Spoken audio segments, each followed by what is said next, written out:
Lengua materna, de tiempos verbales y oraciones compuestas.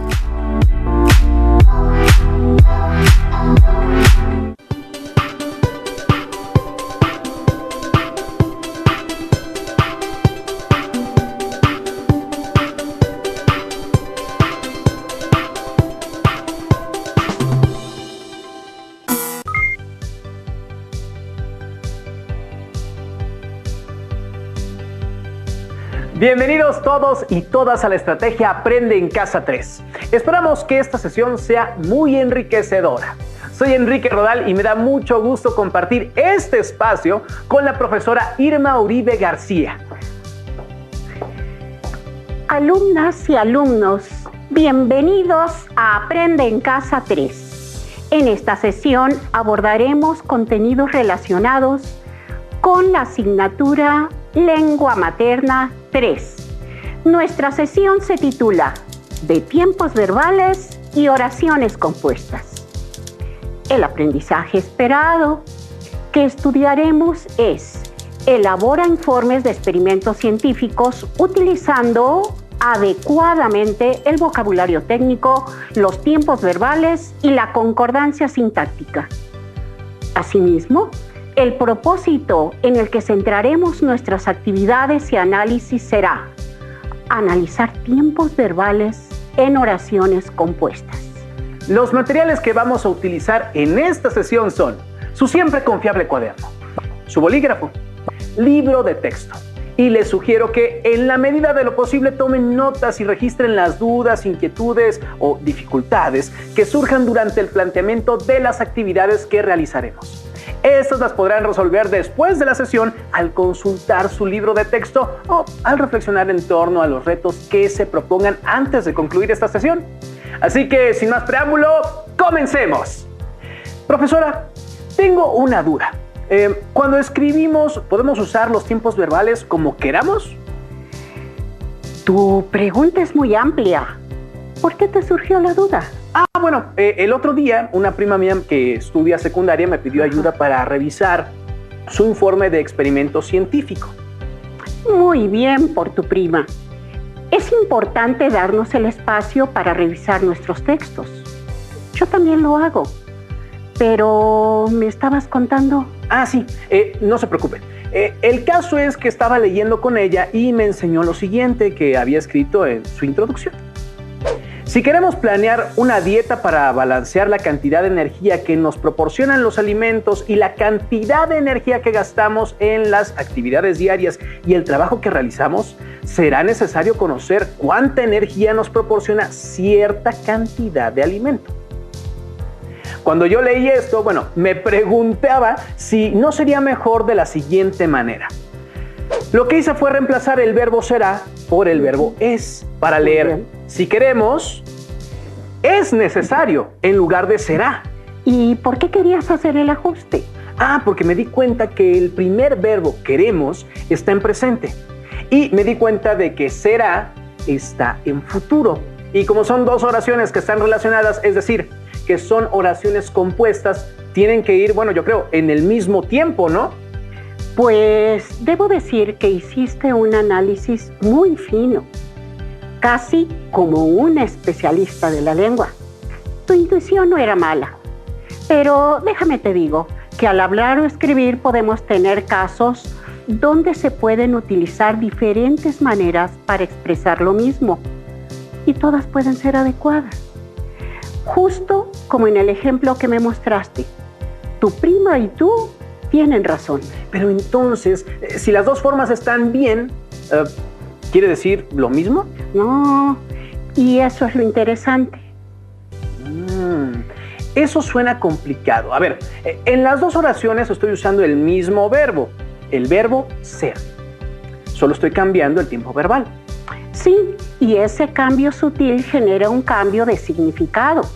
Los especialistas de la lengua dicen que todo cambio de forma lleva consigo un cambio de significado. A ver, ¿cómo es eso, maestra?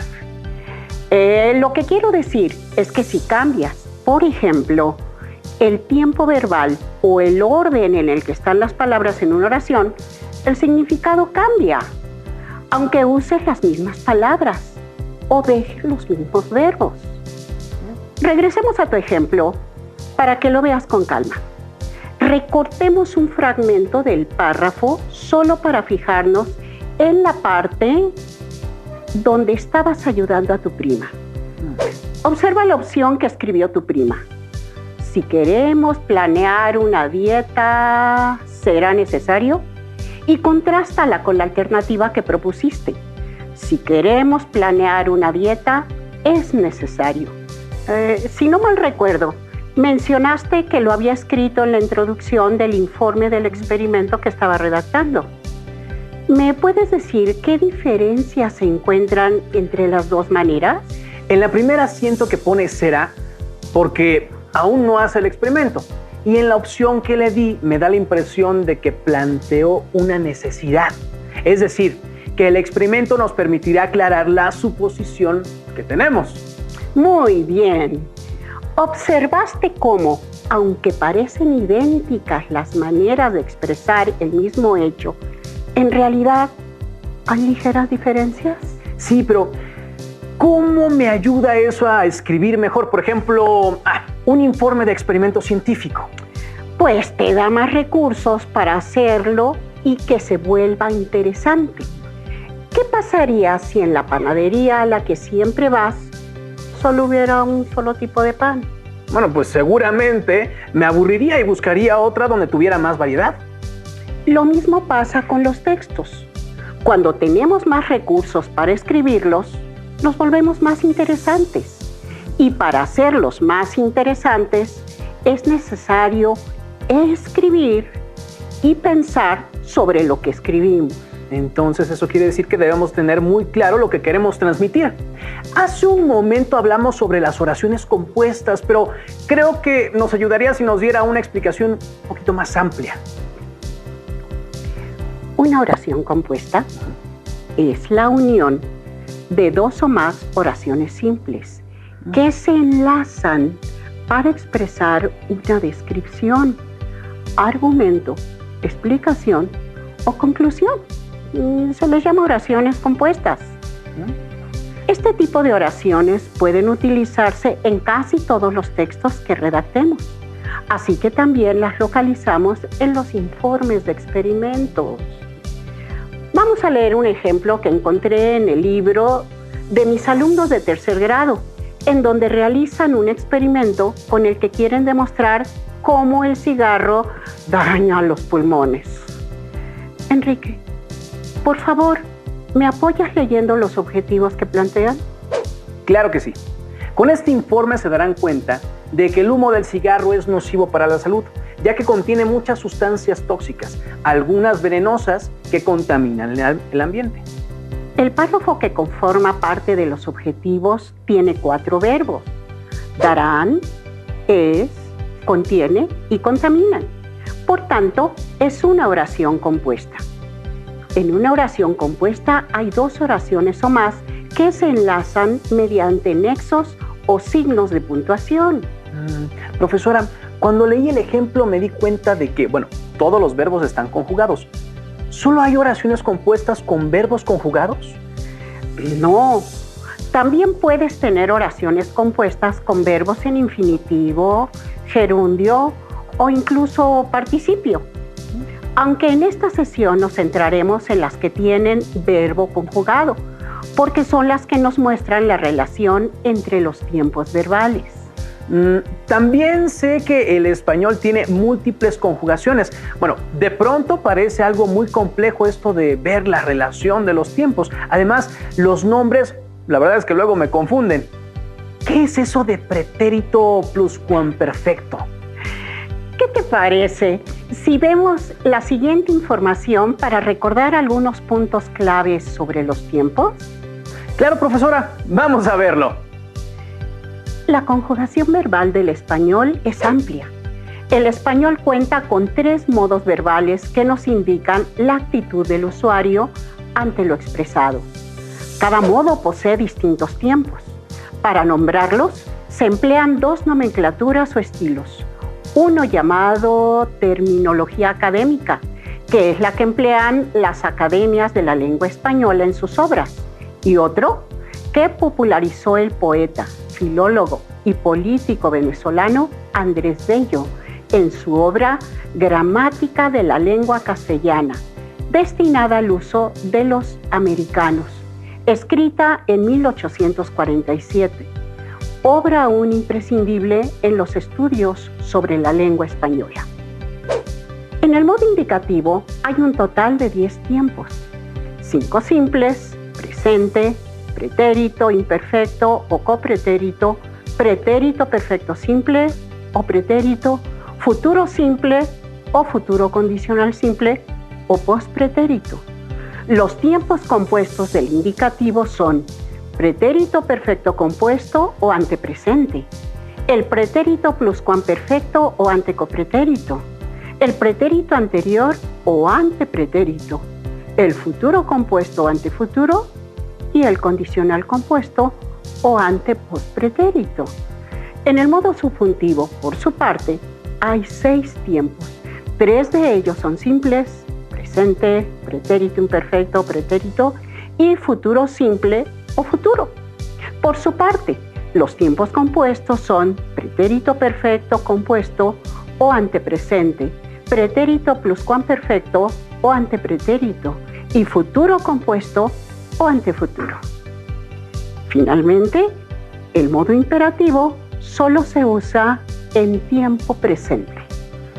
Profesora, hice cuentas y vi que tenemos 3 modos y un total de 17 tiempos verbales.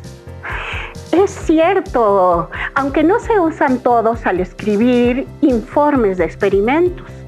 Algunos porque de por sí son muy escasos, como los futuros simple y compuesto del subjuntivo o el pretérito anterior de indicativo. Profesora, ¿y entonces hay que usar la terminología académica para llamar a los tiempos verbales? Se puede usar tanto la terminología académica como la de Andrés Bello. En esta sesión seguiremos la primera, pero cualquiera de ellas es adecuada, siempre y cuando se utilice de forma consistente. ¿Y dónde vamos a encontrar esas oraciones compuestas en los informes de experimentos científicos, maestra? Las vas a encontrar donde necesites describir una situación o explicar un procedimiento, plantear hipótesis o dar argumentos. Entonces, eso significa que es más probable que las encuentre en la introducción, objetivos, descripción del procedimiento y conclusiones. Es correcto. ¿Y qué es en lo que tenemos que fijarnos, maestra? ¿Recuerdas la sugerencia que planteaste sobre el informe que te enseñó tu prima? Sí. Me comentabas que le dijiste que el primer verbo estaba en presente, así que el otro verbo tenía que estar en presente. Sí, es cierto, sí. Lo que pasa es que los verbos en las oraciones compuestas nos pueden plantear una relación de anterioridad, simultaneidad o posteridad. En tu lectura, la simultaneidad tiene relevancia. Por eso consideraste que era mejor redactar los verbos en presente. En cambio, la forma como lo escribió tu prima destacaba posteridad. Es decir, entre una suposición y su posible efecto hay una diferencia de tiempo. Uy, maestra, eso se está poniendo bastante interesante. ¿Nos puede mostrar algunos ejemplos de estas relaciones de simultaneidad, anterioridad y posterioridad? Claro. ¿Me ayudas con la lectura? Claro que sí. La clorofila que se encuentra en las plantas puede extraerse. Vamos a ver si te acuerdas en qué tiempo están estos verbos. Puede está en presente. Y encuentre. Bueno, encuentre también está en presente. Muy bien. Ambos se encuentran en presente, solo que puede está en modo indicativo y encuentre en modo subjuntivo. Profesora, pero ¿qué no estábamos viendo el tiempo? ¿Qué tiene que ver el modo? Bueno, esto se está complicando bastante. No te inquietes. ¿Recuerdas qué es el modo verbal? Sí, es la forma en que los verbos nos hablan de la actitud del usuario ante lo que dicen o escriben. Y si no mal recuerdo, el indicativo tiene que ver con las cosas que se consideran ciertas, el subjuntivo con lo hipotético y el imperativo es un tipo de deseo al que puede obligar a otro. Pero aún así no veo la relación. Cuando planteas una hipótesis o un deseo, este no se comprueba al mismo tiempo que lo dices o lo expresas. Entonces las hipótesis nos hablan de un futuro. Mejor dicho, de un momento posterior al que se expresa la situación hipotética. ¿Qué te parece si vemos a detalle la oración compuesta del ejemplo anterior? Sí. La clorofila que se encuentre en las plantas puede extraerse. El verbo encuentre está en presente de subjuntivo, mientras que puede está en presente de indicativo. Es decir, y encuentre también es algo que ocurre después de que yo lo digo, igual que la acción puede extraerse. ¿Y hay otra manera de expresarlo? Muchas más, cada una con diferentes matices. Observa, la clorofila que se encontrará en las plantas puede extraerse. En este ejemplo se plantea como un hecho el que se va a encontrar clorofila en las plantas. La clorofila que se encuentra en las plantas podrá extraerse.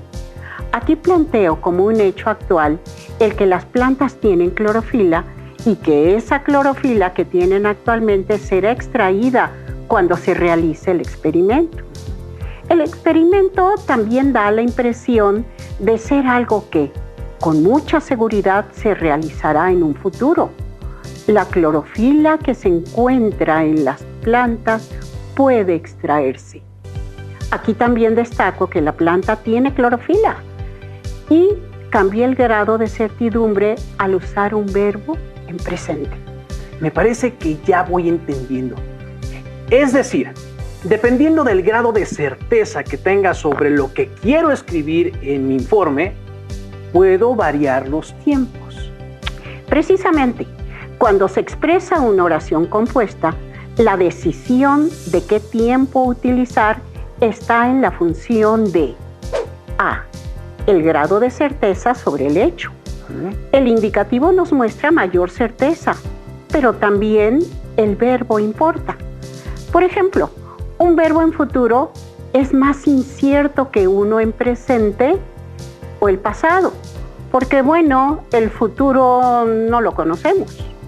B, el tipo de relación temporal que se establece entre los hechos referidos, es decir, si son sucesivos o simultáneos. C, si la acción es anterior o posterior al momento en que se expresa. Por ejemplo, podemos usar el presente para hablar del pasado, como en el presente histórico, o bien para hablar de un futuro del cual tenemos certidumbre que ocurrirá. Estos tres factores los hemos analizado en los ejemplos previos. Adicionalmente, hay dos factores que también influyen en la relación que se puede observar entre los tiempos verbales en una oración compuesta. D, el significado del verbo.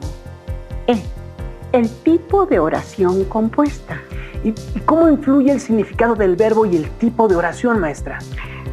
Para responderte, veamos el siguiente ejemplo. Queremos que el experimento muestre cómo la clorofila da su color verde a las hojas. Querer es un verbo que siempre indica algo que se realizará después. ¿Estás de acuerdo en que no se podría decir queremos que el experimento mostró? No, eso no es posible, maestra. A eso me refiero, con que el significado del verbo también altera la relación que se establece entre los tiempos en que se conjugan los verbos en una oración compuesta. Con un verbo como querer, no se puede establecer relación de anterioridad, solo de simultaneidad o posteridad. ¿Y qué hay del tipo de oración compuesta? Hay dos tipos de oraciones compuestas, en las que se aprecia claramente la relación entre los tiempos. Unas de ellas probablemente las ubicas bien, son las condicionales. Claro, en los informes de experimentos se usan muy frecuentemente para formular hipótesis. Cabe señalar que las hipótesis pueden ser contrafactuales, es decir, contrarias a lo que realmente puede pasar o pasó en el experimento. Acompáñame a ver el siguiente ejemplo tomado de las conclusiones de un informe de experimento. Si las densidades de las mezclas fueran similares o iguales, se mezclarían las soluciones. En este ejemplo, como observamos, el verbo fueran en la oración condicional está en pretérito imperfecto de subjuntivo, mientras que mezclaría se encuentra en condicional de indicativo. Aquí, como observamos, hay una relación de anterioridad de un evento hipotético. Fueran nos pone en una situación que no sucedió, es decir, contrafactual, y que era la condición para que las soluciones se mezclaran.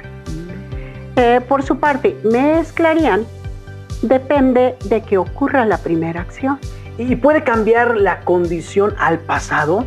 Según entiendo, el experimento, ya se realizó. Sí, pero observa que necesitas hacer un ajuste en la otra oración. Como te decía, las condicionales son un tipo de oración donde la relación de los tiempos se manifiesta muy claramente. Observa. Si las densidades de las mezclas hubieran sido similares o iguales, se habrían mezclado las soluciones. El pretérito imperfecto de subjuntivo es el pretérito pluscuamperfecto de subjuntivo. En este caso, hubieran sido. Dado que moví al pasado la condición, también necesito mover al pasado el efecto. Para ello, uso la forma pasada del condicional, es decir, el condicional compuesto. Habrían mezclado. ¿Y se podría quedar el verbo mezclaría en condicional? Probablemente sí, pero recuerda que en la lengua escrita tenemos oportunidad de hacer ajustes y demostrar mayor formalidad que en la lengua oral, porque podemos revisarla.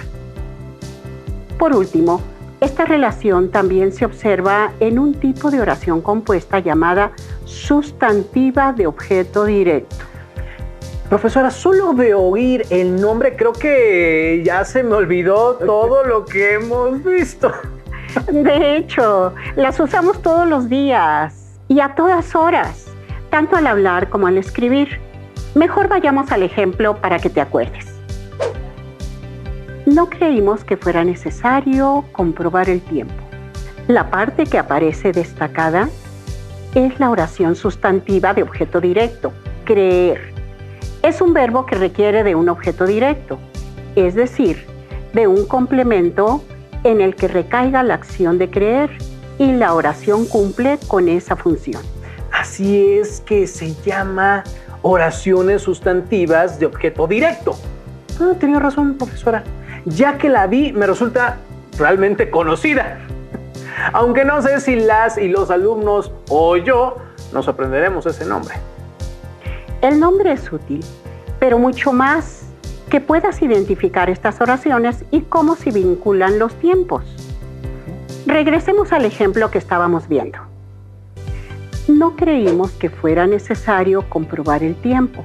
Este ejemplo está tomado de las conclusiones, por lo que los creímos está en pretérito perfecto simple y fuera en pretérito imperfecto de subjuntivo. Si esto formara parte de la descripción de la metodología, muy seguramente diría, no creemos que sea necesario comprobar el tiempo. Como observamos, cuando puse en presente de indicativo el verbo creer, también tuve que ajustar el verbo de la oración sustantiva de objeto directo a presente de subjuntivo, es decir, sea. Profesora, creo que necesitamos consolidar lo que hemos visto hasta ahora en la sesión. Tú y nuestros alumnos usan de manera cotidiana al hablar y pocas veces se equivocan al establecer estas relaciones entre los tiempos. Lo que pasa es que ahora estamos reflexionando sobre ellos para que los puedan usar con más atención a los detalles. Así que pasemos a un primer reto. Verán dos oraciones compuestas. Le voy a pedir a Enrique que nos ayude a pensar en una alternativa para expresarla. Y después, entre todos, vamos a ver la diferencia entre la oración compuesta que leímos y la propuesta que nos haga Enrique. Para que te sea más fácil, te voy a decir en qué parte del informe tienes que poner tu alternativa. ¿Listas y listos? Muy bien, comencemos. Si se conoce el calor dado por una sustancia utilizada para calentar agua, la masa de agua y el incremento en la temperatura, se puede calcular el número de calorías producida por la sustancia. ¿Qué alternativa puedes usar para esta oración que va en la metodología? Si se conociera el calor dado por una sustancia utilizada para calentar agua, la masa de agua y el incremento en la temperatura, se podría calcular el número de calorías producida por la sustancia. Muy bien. Con tu alternativa volviste más hipotética la oración, usando conociera en pretérito imperfecto de subjuntivo y podría en condicional simple de indicativo. Vamos con un ejemplo más. Perteneciente a las conclusiones. Esto provocó que la solución de color morado fuera la más densa. Bueno, aquí yo cambiaría a... esto provoca que la solución de color morado sea la más densa. Muy buena opción. ¿Qué observas en ella? Bueno, pues da la impresión de que sigue siendo algo con certidumbre, pero el presente genera la idea de que siempre que se realice el experimento pasará lo mismo.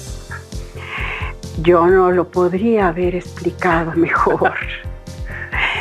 Como vieron, la información descriptiva que se presenta en el informe de un experimento detalla lo sucedido y lo explica con los datos necesarios para comprenderlo. Para redactarlo de forma más eficiente, es importante tener diversas maneras de usar los tiempos verbales para precisar el sentido de lo que queremos escribir.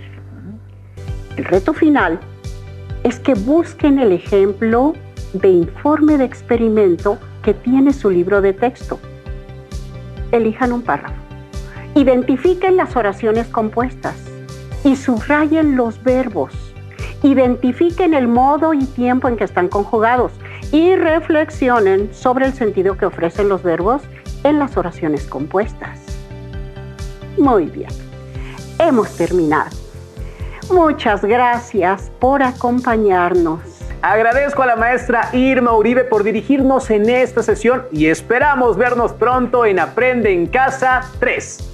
¡Hasta la próxima!